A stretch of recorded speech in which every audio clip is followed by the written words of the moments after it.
Nous allons entamer un message sur deux sujets de condamnation au jour du jugement. Le premier sujet étant la repentance. Le premier sujet étant la repentance. Donc vous pouvez voir deux sujets de condamnation au jour du jugement. Premier sujet, la repentance. Alors lisons Matthieu 12, verset 41.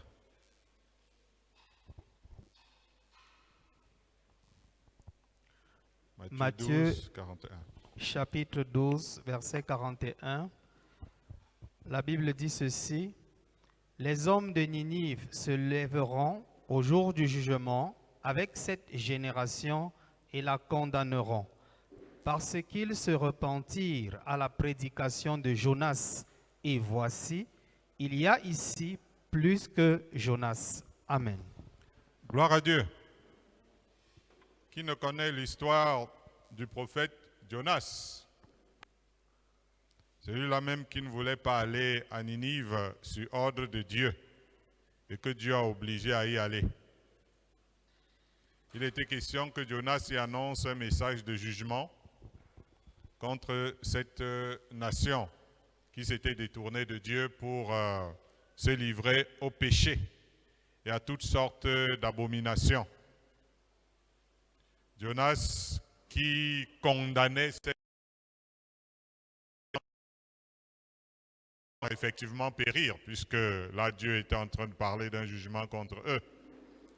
C'est avec autorité et un cœur revanchard qu'il annonça l'imminence, je vais dire l'imminente destruction de la ville de Ninive.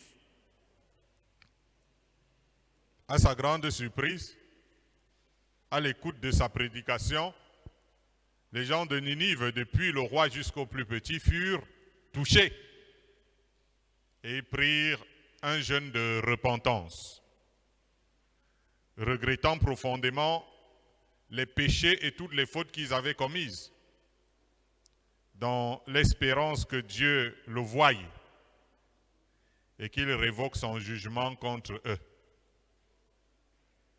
Or, Jésus, la parole est venue chez les siens en personne, leur a parlé directement et ils n'ont pas agi comme les gens de Ninive à l'écoute de son évangile. Jésus va alors avertir ceux qui ont les oreilles, afin qu'ils comprennent qu'au jour du jugement, tout dépendra de si nous nous sommes repentis ou non, en écoutant ceux qui nous ont prêché la parole de Dieu. Avoir écouté ne sera en l'occurrence pas suffisant. Ainsi, le premier sujet de la condamnation au jour du jugement se rapportera à la repentance. Gloire à Dieu. Lisons Jérémie, chapitre 8, pour comprendre ce premier sujet. Jérémie 8, verset 6.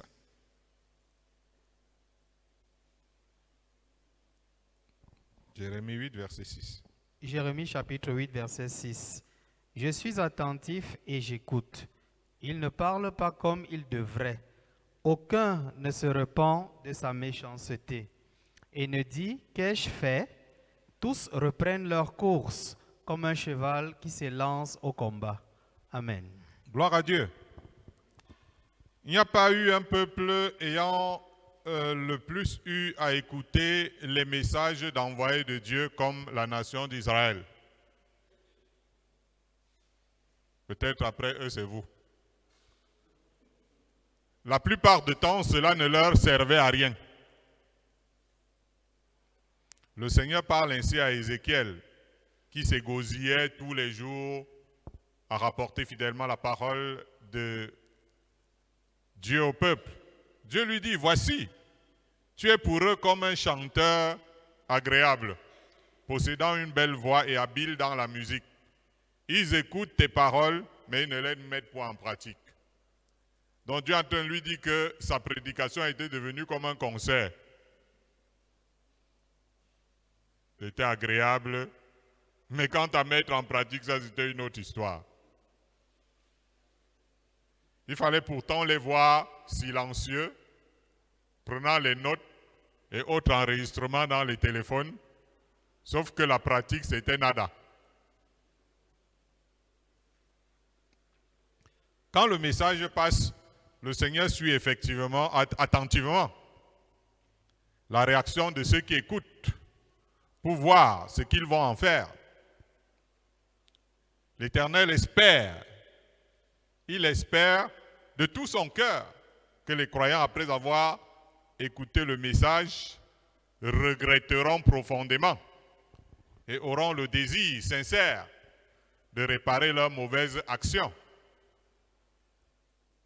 Encore qu'il a envoyé son esprit aider les faibles que nous sommes à réparer nos mauvaises actions, si c'est ce que nous voulons bien, si c'est ce que nous voulons vraiment. Mais voilà, après avoir entendu, une fois retourné dans sa demeure, chacun reprend effectivement sa course, comme ce cheval lancé à toute vitesse. On ne s'arrête pas pour réparer ses mauvaises actions avec prière et aide du Saint-Esprit. Il arrive depuis que le monde existe que les rescapés des jugements terribles qui ont frappé le monde ne se détournent pas des mots qui ont entraîné ces jugements. Selon qu'il est écrit par exemple dans le livre d'Apocalypse, il est écrit « Les autres hommes qui ne furent pas tués », ça c'est dans Apocalypse chapitre 9, les autres hommes qui ne furent pas tués par ces fléaux ne se repentirent pas des œuvres de leurs mains, de manière à ne point adorer les démons et les idoles d'or, d'argent, d'airain, de pierre et de bois, qui ne peuvent ni voir, ni entendre, ni marcher. Et ils ne se repentirent pas de leurs meurtres, ni de leurs enchantements, ni de leur impudicité, ni de leur vol. L'apôtre Paul pouvait dire à ses fidèles, avant de venir leur rendre visite, après qu'il eut prêché avant au milieu d'eux, il dit « Je crains de trouver des querelles, des jalousies, des animosités, des cabales, des médisances, des calomnies, de l'orgueil, des troubles. Je crains qu'à mon arrivée, mon Dieu ne m'humilie de nouveau à votre sujet et que je n'ai à pleurer sur plusieurs de ceux qui ont péché précédemment et qui ne se sont pas repentis de l'impureté, de l'impudicité, des dissolutions et autres auxquelles ils se sont livrés. » La crainte de l'apôtre Paul, après avoir annoncé sa parole, le message de Dieu, c'était de pouvoir constater après cela qu'il n'y a pas de changement. Paul tremblait ainsi à l'idée que son travail n'ait pas produit des fruits dignes de repentance chez ses ouailles. Gloire à Jésus. Nous parlons de deux sujets de condamnation au jour du jugement, dont le premier est la repentance. Lisons Apocalypse chapitre 2, le verset 5, du verset 21 à 22. Apocalypse 2, 5, 21 à 22.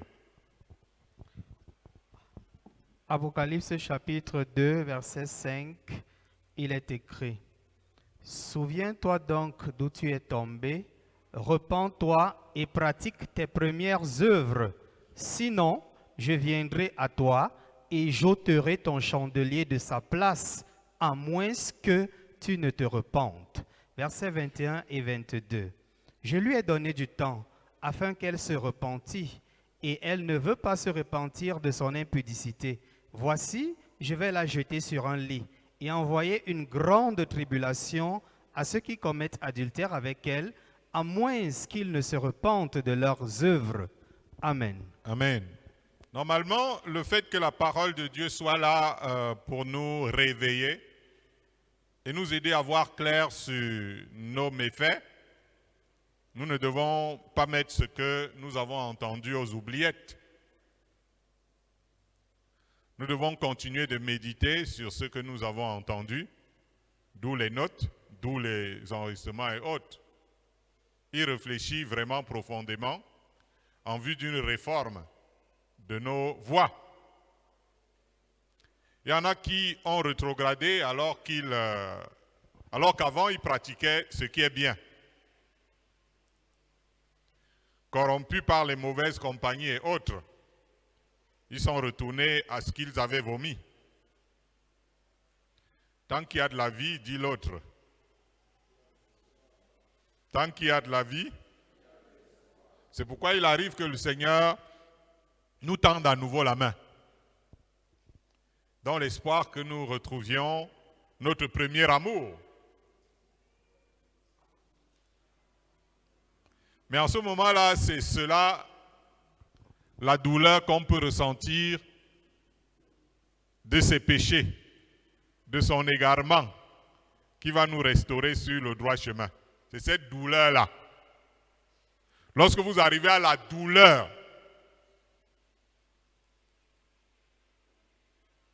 d'une chose que vous avez faite, c'est ça qui peut vous ramener sur le droit chemin. Si nous devenons insensibles, nous serons beaucoup perdants devant Dieu. Merci pour cette fenêtre, vraiment. On ne sait pas pourquoi vous l'ouvrez. Vous voyez que là, nous sommes moins en contact avec le bruit extérieur. Si nous devenons insensibles, nous serons beaucoup perdants devant Dieu.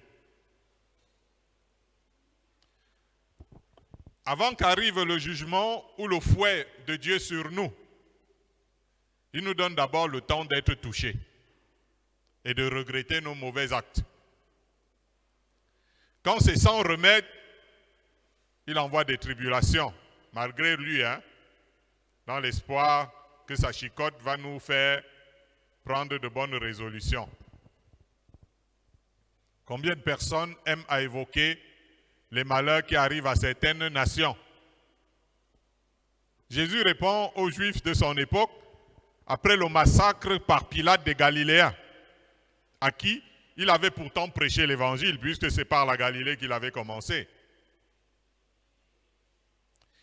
Il dit à ceux qui venaient se plaindre, après ces prédications, le massacre de Pilate, croyez-vous que ces Galiléens fussent de plus grands pécheurs que tous les autres Galiléens parce qu'ils ont souffert de la sorte? Non, je vous le dis. Mais si vous ne vous repentez, vous périrez tous également. Voilà la réponse que Jésus donnait aux Juifs.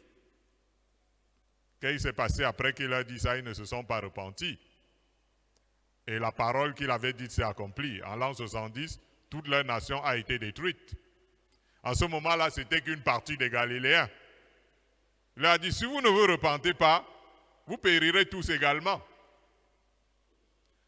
Nous, on peut se vanter de ne pas subir certaines hécatombes et continuer de nous vautrer dans la boue du péché à notre préjudice. L'apôtre Paul dit, dans Romains au chapitre 2, il dit, où méprises-tu les richesses de sa bonté, de sa patience et de sa longanimité, ne reconnaissant pas que la bonté de Dieu te pousse à la repentance, mais par ton endurcissement et par ton cœur impénitent, tu t'amasses un trésor de colère pour le jour de la colère et de la manifestation du juste jugement de Dieu qui rendra à chacun selon ses œuvres. Vous savez, beaucoup de prédicateurs, quand ils parlent de Dieu, ils disent le bon Dieu.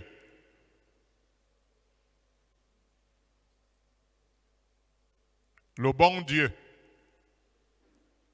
Un peu comme beaucoup de gens qui dans le monde, qui ne partent jamais à l'église, appellent Dieu le bon Dieu. N'est-ce pas? Mais est-ce que celui qui est biblique peut dire le bon Dieu? Il appellera Dieu autrement, parce que le bon Dieu, il n'y a pas un terme comme ça. Le bon Dieu.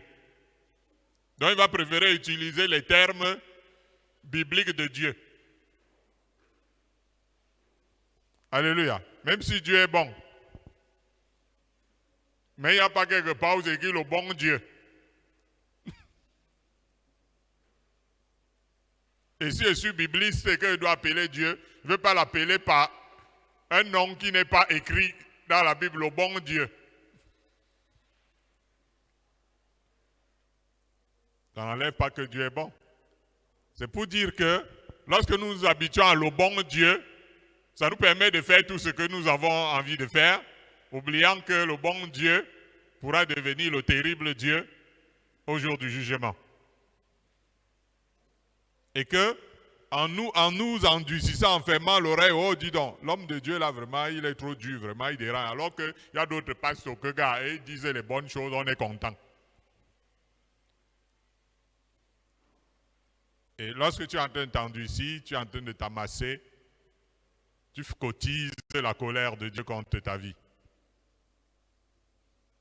Donc, ce n'est pas une bonne chose de serrer son cœur lorsque tu entends la parole de Dieu en disant Dieu est bon. Il ne m'a pas encore giflé. Gloire à Jésus. Lisons Matthieu 3, versets 2, 8 et 11.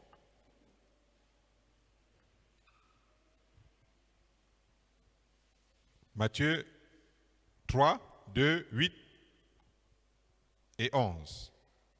La Bible dit ceci. Il disait, « Repentez-vous, car le royaume des cieux est proche. Produisez donc du fruit digne de la repentance. Moi, je vous baptise d'eau pour vous amener à la repentance. Mais celui qui vient après moi est plus puissant que moi, et je ne suis pas digne de porter ses souliers. Lui, il vous baptisera du Saint-Esprit et de feu. Amen. » Amen. Au royaume des cieux, la repentance est recommandée. Repentez-vous car le royaume des cieux est proche. Et quand le royaume des cieux s'approche, elle réclame la repentance. Aujourd'hui, le Seigneur est à la porte. La repentance est plus que recommandée. À cette époque-là, le fait qu'il se préparait à faire son entrée pour rendre ministère aux hommes, on demandait déjà la repentance. Maintenant qu'il est à la porte, la repentance est plus que recommandée. La repentance est la base de la nouvelle naissance, à cause de la proximité du royaume de Dieu avec les croyants. Jean-Baptiste voulait que les gens qui l'écoutent regrettent profondément d'avoir fait du mal et d'avoir omis de faire ce que Dieu demande, avec le désir de réparer et de ne plus y retomber. La parole de Dieu est là pour nous demander de ne plus faire ceci, mais de faire plutôt cela. Quand tu écoutes la parole de Dieu, tu vas voir qu'elle est là pour te demander de ne plus faire ceci, mais de faire plutôt cela. Mais il ne s'agit pas de se livrer à l'hypocrisie religieuse, où on dit, mais on ne fait pas. Il s'agit, comme nous l'avions vu la dernière fois, de produire des fruits dignes de repentance. En outre, l'engagement d'une bonne conscience envers Dieu est indispensable. C'est pour cela que lorsque quelqu'un croit, il doit se faire baptiser. Il doit passer par le baptême d'eau. Donc il doit faire un engagement solennel, comme témoignage de sa foi en Christ devant Dieu et devant les hommes.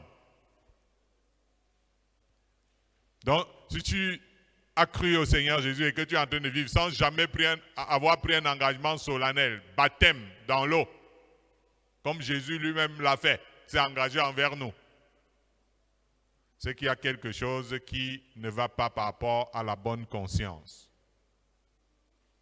Nous devons non seulement nous détourner du mal, mais croire également à la bonne nouvelle, l'évangile de Christ. On ne se repent pas pour marcher autrement. J'ai dit quoi?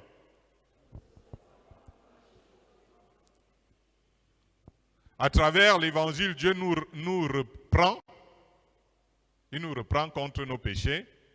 Et si nous nous repentons, il nous pardonne. Alléluia. Il nous reprend contre nos péchés. Mais si nous nous repentons, il nous pardonne. Sans repentance, je vous dis tout de suite, il n'y a point de pardon. Oui, je crois au pardon de Jésus-Christ sur la croix, il nous a pardonné. Mais je ne me repens pas. Il n'y a point de pardon. C'est pourquoi Jésus dit aux disciples, après sa résurrection sur le chemin d'Emmaüs, que Christ devait souffrir et ressusciter. Et je cite, « Et que la repentance et le pardon des péchés seraient prêchés en son nom à toutes les nations, à commencer par Jérusalem. » Voyez-vous, le pardon est lié à la repentance. Il est écrit dans le livre des Actes des Apôtres, Pierre leur dit, « Repentez-vous et que chacun de vous soit baptisé au nom de Jésus-Christ pour le pardon de vos péchés. Et vous recevrez le don du Saint-Esprit. » C'est très clair par la bouche indiquée. Si vous ne ressentez pas le regret de vos fautes, avec le désir de les réparer ou de ne plus y retomber, et que vous êtes en train de faire un baptême, ça devient nul.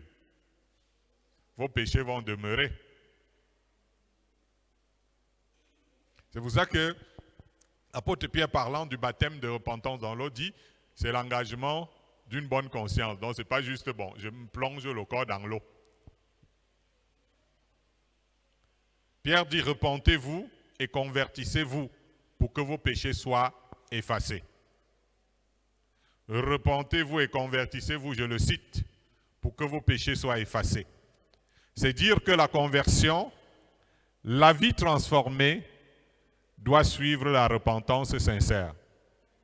Une repentance sincère doit être accompagnée d'une conversion et d'une vie transformée. Nous devons travailler à la suite des premiers apôtres, selon que l'apôtre Paul faisait son bilan dans le livre des Actes des Apôtres, quelque part, lorsqu'il parlait au roi Agrippa, il faisait son bilan. Il dit à ceux de Damas d'abord, puis à Jérusalem, dans toute la Judée et chez les païens, j'ai prêché la repentance et la conversion à Dieu avec la pratique d'œuvres dignes de la repentance. Il fait son bilan du travail qu'il a eu à opérer lorsqu'il passe en jugement. C'est à cause de cela que Paul rencontrait beaucoup d'opposition, parce que les gens n'aiment pas qu'on les appelle à la repentance. Ils n'avaient pas les youyous des prédicateurs de nos jours. Quand un prêtre, on vient même lui donner la fleur en direct. Mais comme les gens n'aiment pas l'appel à la repentance, ça créait des problèmes à l'apôtre Paul. Tout comme à Jean-Baptiste, tout comme à Jésus. Gloire à Jésus. Lisons Matthieu chapitre 21, 28 à 32. Matthieu 21, 28 à 32. Matthieu chapitre 21, verset 28 à 32, il est écrit que vous ensemble, un homme avait 2 fils, et s'adressant au premier, il dit, « Mon enfant, va travailler aujourd'hui dans ma vigne. » Il répondit, « Je ne veux pas. » Ensuite, il se repentit et il alla. S'adressant à l'autre, il dit la même chose. Et ce fils répondit, « Je veux bien, Seigneur. » Et il n'alla pas. Lequel des 2 a fait la volonté du Père? Ils répondirent le premier. Et Jésus leur dit, « Je vous le dis en vérité, les publicains et les prostituées vous devanceront dans le royaume de Dieu. Car Jean est venu à vous dans la voie de la justice, et vous n'avez pas cru en lui. Mais les publicains et les prostituées ont cru en lui. Et vous, qui avez vu cela, vous ne vous êtes pas ensuite repentis pour croire en lui. » Amen. Amen. Dans cette parabole racontée par Jésus, le premier fils ne voulait pas faire la volonté de son père. Je vous explique. Parce qu'au départ, il pensait que sa volonté à lui était la volonté de son père. C'est-à-dire que comme je suis un enfant de mon Père, un enfant de Dieu, ce que je veux, c'est ce que Dieu veut.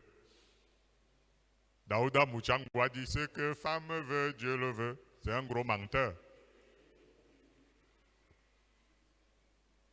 Il s'imaginait que son père lui ressemblait et que ses pensées et ses voix étaient les pensées et les voix de son père. C'est ça qui arrive à ce garçon. Il suffisait alors qu'il demande des choses à son père et que ce dernier les lui accorde. Le fait que son père se soit occupé de lui jusqu'ici lui faisait croire qu'il devait faire ce que bon lui semblait. Jusqu'au jour où il découvre la volonté de son père. Jusqu'au jour où il comprend que son père veut le conduire ou il ne veut pas. C'est ça l'explication du contexte. La religion fait vivre ainsi les gens confortablement jusqu'au jour où il faut faire non ce qu'on veut, mais ce que Dieu veut. Il fallait que ce premier garçon en arrive là. Quand il a compris la volonté de papa, il a réalisé que ce n'est pas ce qu'il voulait. D'où le terme « je ne veux pas ». Ce qui est caché, c'est qu'il n'avait pas encore pris de décision. Alléluia. En y réfléchissant, il fallait bien qu'il se décide. Et sa décision a été de regretter profondément tout ce temps perdu hors de la volonté de Dieu. Et d'avoir omis de faire dans sa vie cette volonté si merveilleuse de Dieu, même si ce n'était pas la sienne propre. En y réfléchissant. Par contre, le second fils a agi comme le jeune homme riche, en bon religieux confortablement assis sur les 10 commandements. Vous comprenez ça? Lorsqu'il a découvert la volonté de Dieu, qui n'était ni ses pensées ni ses voix, qu'il s'était tracé, il en a pris conscience et il a choisi de ne pas faire ce que Christ voulait, afin de le suivre. La volonté de Dieu, c'est plus important que la religion. Je viens de dire quelque chose. La volonté de Dieu, c'est plus important que la religion. Les pharisiens observaient les 10 commandements. Si vous voyez bien, ils marchaient dans toute la ville d'Israël. S'ils trouvaient quelqu'un qui a transgressé le commandement, il y avait les pieds là. Mais ils ont refusé la volonté de Dieu. Contrairement aux gens du peuple, qui étaient prêts à payer le prix du renoncement à eux-mêmes pour suivre Jésus. Normalement, tous ceux qui racontent des histoires dans la prière en s'exclamant « Que ta volonté soit faite sur la terre comme au ciel », ils doivent se repentir et regretter amèrement, non seulement de ne pas chercher sa volonté dans leur vie, et aussi pour ceux qui la connaissent dans leur vie de ne pas la faire. Ce n'est pas une récitation. Le deuxième fils était un récitateur. Un réciteur. Bon, en tout cas, que chacun trouve le mot. Que ta volonté soit faite, mais quand tu l'as fait, c'est une autre histoire.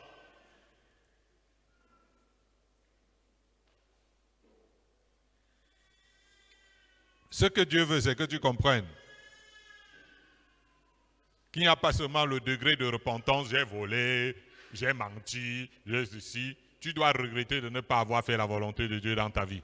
Tu dois regretter d'avoir choisi d'être une personne, un libre penseur, d'être une personne qui vit comme il veut et non comme Dieu veut. C'est un objet de repentance. Et c'est ce qui est arrivé au premier fils. Il s'est rendu compte que, bon, ok, oui, les commandements, il les faisait, bon, mais quant à la volonté, Dieu n'était pas prêt à laisser ce que lui veut dans sa vie pour faire ce que Dieu veut. Est-ce que tu es déjà arrivé à ce niveau de repentance? Que désormais, Seigneur, non pas ce que je veux, mais ce que tu veux. Est-ce que tu es une personne qui regrette d'être son propre Dieu? Il fait ce que lui veut dans sa propre Dieu, il prend sa volonté pour la volonté de Dieu. Est-ce que tu es déjà arrivé à ce niveau de repentance?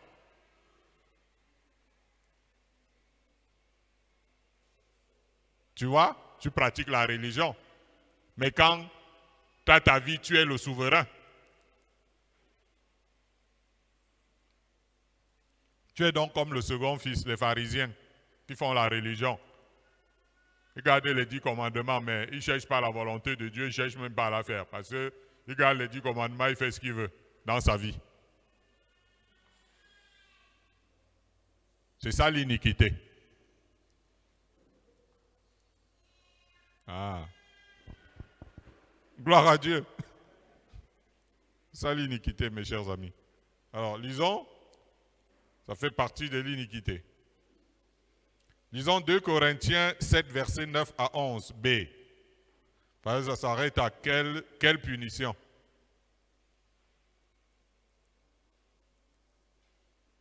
« 2 Corinthiens 7, 9 à 11, B, oui. «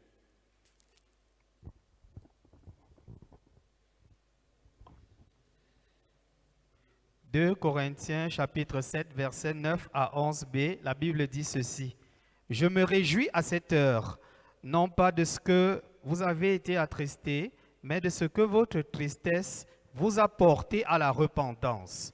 Car vous avez été attristés selon Dieu, afin de ne recevoir de notre part aucun dommage. En effet, la tristesse selon Dieu produit une repentance à salut, dont on ne se repent jamais, tandis que la tristesse du monde produit la mort. Et voici, cette même tristesse selon Dieu, quel empressement n'a-t-elle pas produit en vous? Quelle justification, quelle indignation, quelle crainte, quel désir ardent, quel zèle, quelle punition. » Amen. Amen. J'espère que vous êtes en train de bien comprendre que ce qui est arrivé à Maman alors, c'est le Saint-Esprit. Parce qu'au travers de ce que nous sommes en train de faire, vous comprenez exactement tout. Lorsque Dieu veut te guérir et te restaurer dans cette vie, pour que tu sois sauvé, il te donne la repentance. Si toi tu es là avec le cœur endurci, sache que Dieu ne te gère même pas, parce que tu ne seras même pas avec lui. Non, car moi, il n'y a pas besoin, gars, je suis un dur, gars, je suis fort. Tu es perdu.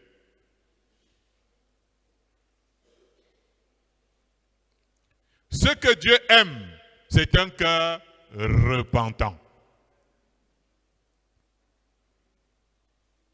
Alléluia. Un repentant est une personne honteuse et contrite de ce qu'elle a fait de mal. David, l'homme selon le cœur de Dieu, parle ainsi à Dieu. Dans le psaume 51, il dit « Les sacrifices qui sont agréables à Dieu, c'est un esprit brisé. Ô Dieu, tu ne dédaignes pas un cœur brisé et contrit. » Vous pouvez comprendre qu'on n'achète pas Dieu. Si vous n'êtes pas entièrement brisé à cause du poids de vos péchés, vous ne pouvez pas être agréable à Dieu. Il ne s'agit pas seulement d'être au four et au moulin pour Dieu et de vous sacrifier. Dieu regarde d'abord au cœur. Combien les prédicateurs de nos jours racontent des flatteries. Ils ont des foules, hein. Ils racontent des flatteries. Ils racontent des paroles de séduction pour estorquer les biens des uns et des autres, parce que tout flatteur vit aux dépens de celui qui l'écoute.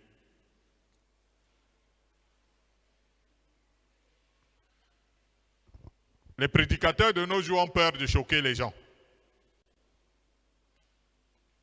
C'est un peu comme le commerçant qui a peur de choquer ses clients pour que le client ne revienne plus ici. C'est ça la différence entre le bon berger et les mercenaires.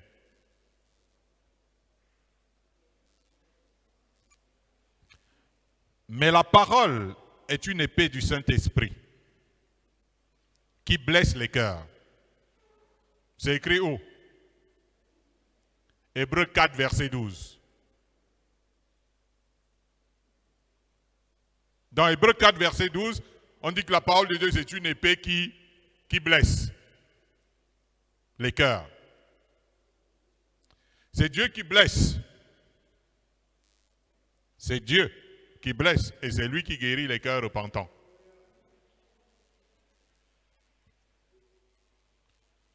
Jésus est venu guérir les cœurs brisés, non? Paul se réjouit de ce que son message a attristé son auditoire. Est-ce que vous vous rendez compte? C'est ce que nous venons de lire, non? Hein?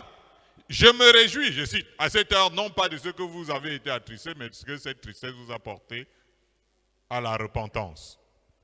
Parce qu'il sait pertinemment que c'est une tristesse selon Dieu. Il dit la tristesse selon Dieu produit une repentance à salut.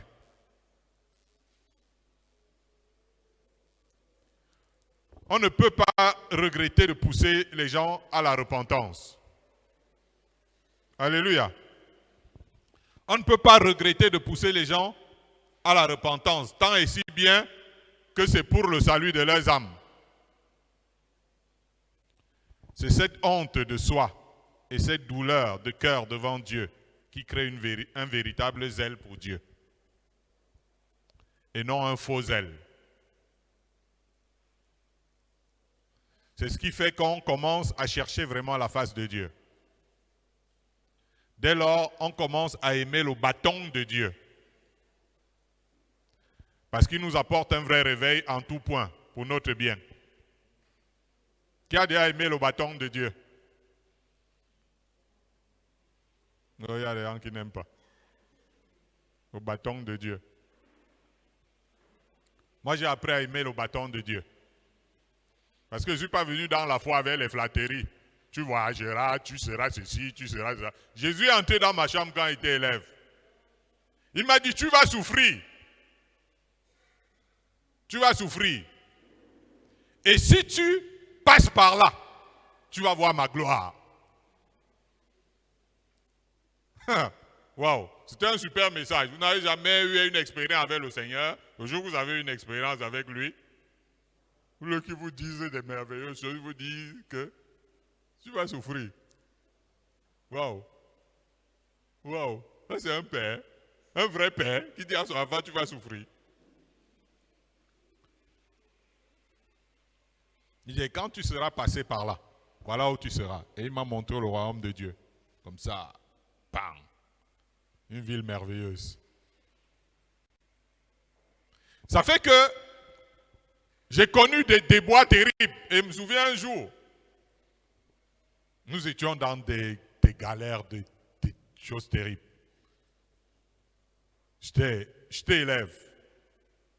On nous a mis dehors parce qu'on n'avait pas payé le loyer déjà. Ça énervait le bailleur. Et le bailleur nous a mis dehors à minuit. C'est-à-dire, il est venu dans les 23 heures, on a mis les trucs dehors, tout le monde, on était là, assis à Yaoundé. Tu ne sais pas si tu dois aller au nord, ou tu dois aller au sud, ou c'est à l'est ou à l'ouest.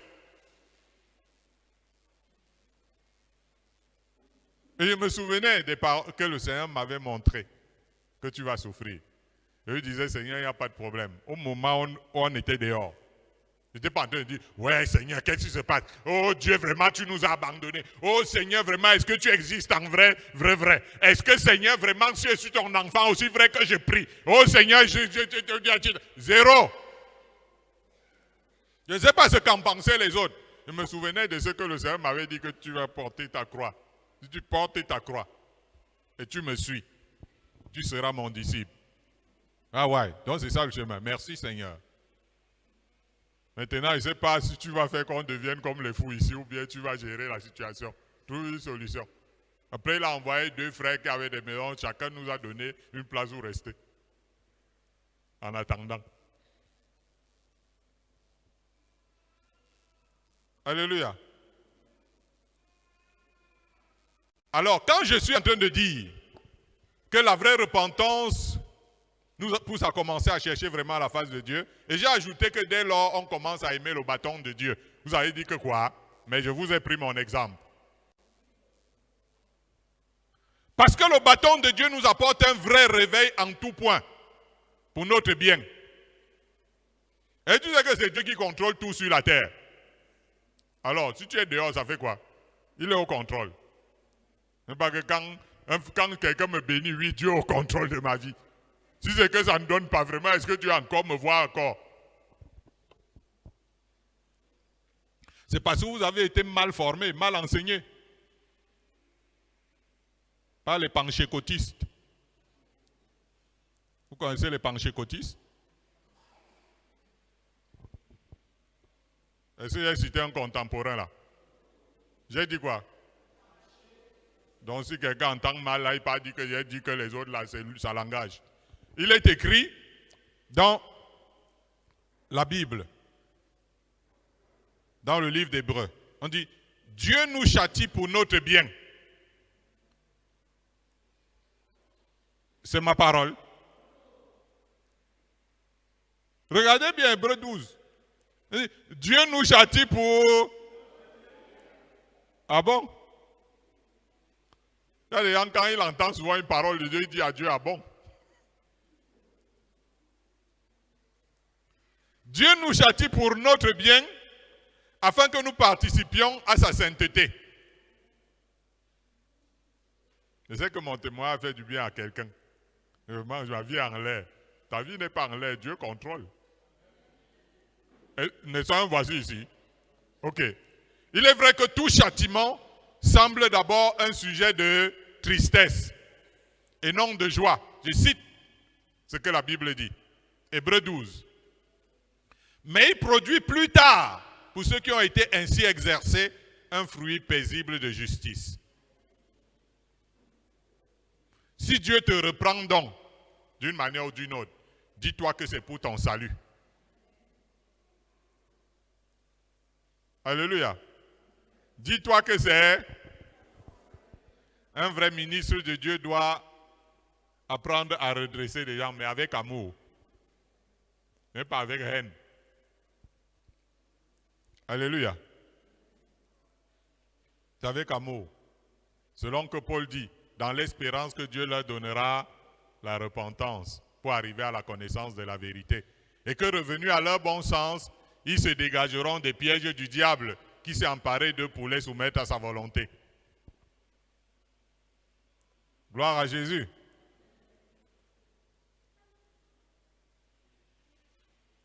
Je pense qu'à partir de maintenant, vous allez m'aimer parce que vous ne m'aimiez pas. Il dérange trop l'homme de Dieu, tient vraiment. Nous, quand on part quelque part, on nous dit les bonnes choses. Lui, il est là. Quand vous allez comprendre le bien fondé, vous allez dire, oh Seigneur, quand on sera au ciel, non? On dit, oh Seigneur, waouh, heureusement. Alors que pendant tout la terre, vous me lancez les cailloux. Heureusement que Seigneur, tu nous as donné un père que gars, ça dit, tire l'oreille quand il voit ceci, etc. On parle. J'aurai les bisous seulement devant Jésus. C'est parce qu'il nous aimait. Alors que ça t'attristait quand on te parlait. Mais c'était pour ton bien. Alléluia. Si on cherchait les foules, on arrête de parler. Si je cherche les foules, je vais cesser de parler comme je parlais là. Je sais comment il parle. Je vais parler mieux que... Je sais parler, frère. Et ça va faire vous en un instant ici. C'est ce que vous voulez? Est-ce que moi, je veux ça? Zéro. Moi, il va aller au ciel. Même pas vous. Lisons Acte 17, verset 30 à 31. Pour terminer.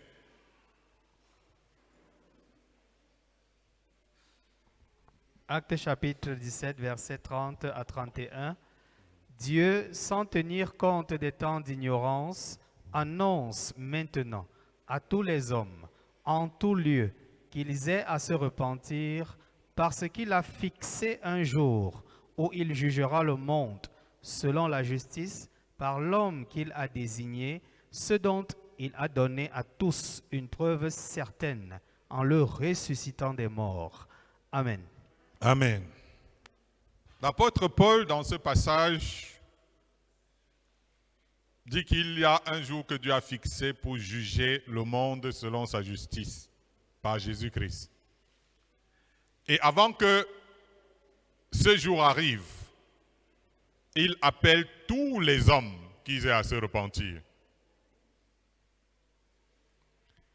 Il est écrit que mon peuple périt faute de connaissance. Les gens ne font pas toujours le mal qu'ils veulent. Un peu comme l'apôtre Paul dit dans Romains au chapitre 7.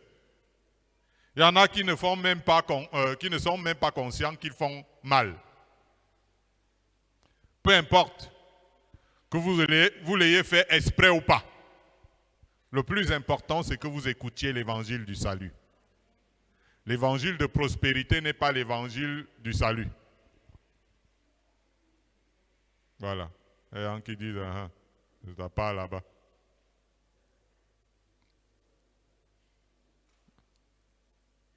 Vous avez déjà vu quelque part dans la Bible l'évangile de prospérité? Vous avez dit c'est ma part, non? Hein? Vous avez vu dans la Bible qu'il n'y a pas évangile de prospérité? C'est l'évangile qui annonce aux hommes qu'ils aient à se repentir, qui est l'évangile du salut. C'est cet évangile qui fera qu'il y en ait qui échappent à la condamnation au jour du jugement. C'est cet évangile qui prépare le mieux l'Église de Christ au jugement final. C'est cet évangile qui prépare mieux l'Église de Christ à l'enlèvement. Chaque fois que vous avez vu des personnes qui ont parlé de l'enlèvement, vous avez vu que ça a été une surprise et peu de personnes sont parties. Parce que la plupart des personnes ne sont pas préparées. Nous devons pousser les hommes au regret profond de leurs mauvais actes et pensées, accompagnés de la ferme intention de leur part et surtout la ferme résolution de ne plus recommencer. Sinon, nous travaillons pour rien. Il faut exhorter tout le temps, aussi longtemps qu'on peut dire, selon la Bible aujourd'hui, allons prêcher la repentance. La joie du ciel, la joie des anges, c'est de voir un pécheur qui se repent. Même quand tu arrives à en trouver un seul, il y a beaucoup de joie dans le ciel. Jésus est venu appeler les pécheurs à la repentance et non à avoir de l'argent, des emplois et des mariages. La GMT.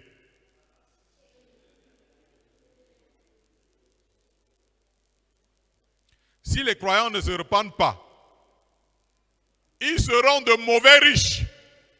C'est pour ça que vous voyez la prospérité quand ça arrive dans la vie, que ce soit un homme de Dieu ou n'importe qui, il est un mauvais riche.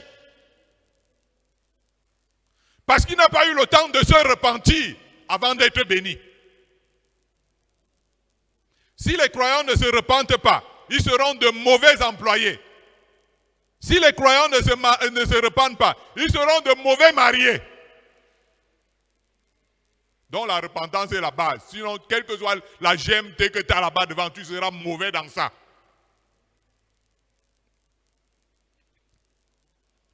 Jésus a été élevé jusqu'aux cieux pour donner la repentance et le pardon des péchés à ceux qui écoutent sa parole. C'est cela qui apporte la vie éternelle. La repentance et la foi en Jésus-Christ. Et l'apôtre Pierre parle ainsi. Il dit dans sa deuxième épître, je cite, « Le Seigneur ne tarde pas dans l'accomplissement de la promesse, comme quelques-uns le croient. Mais il use de patience envers vous, ne voulant pas qu'aucun périsse, mais voulant que tous arrivent à la repentance. » Je cite à nouveau cette parole de Pierre aux âmes, les attendeurs de promesses, les coureurs derrière les promesses. Il dit, le Seigneur ne tarde pas dans l'accomplissement de la promesse, comme quelques-uns le croient. Mais il use de patience envers vous, ne voulant pas qu'aucun périsse, mais voulant que tous arrivent à la repentance. Vous pouvez donc comprendre que l'accomplissement des promesses que vous attendez depuis From, de la part de Dieu, est lié aussi à la rapidité de l'esprit de repentance en vous ou non. Pour Dieu, la priorité, c'est la repentance avant l'accomplissement de ses promesses. Mais il arrive que quand le temps vient quand même, Dieu accomplit ses promesses. Si ça trouvait que quelqu'un n'a pas eu le temps de se repentir, la personne se retrouve avec ses promesses et il est mauvais. Et ça l'entraîne en bas. La bénédiction devient malédiction. Si le peuple de Dieu comprenait ça, ce serait bien pour tout le monde. Ce serait bien pour tout le monde. Gloire à Dieu. Donc voilà à propos du premier sujet, concernant les deux sujets de condamnation qui vont se présenter aux croyants au jour du jugement. Nous allons prendre un moment pour réfléchir sur ce que nous avons entendu.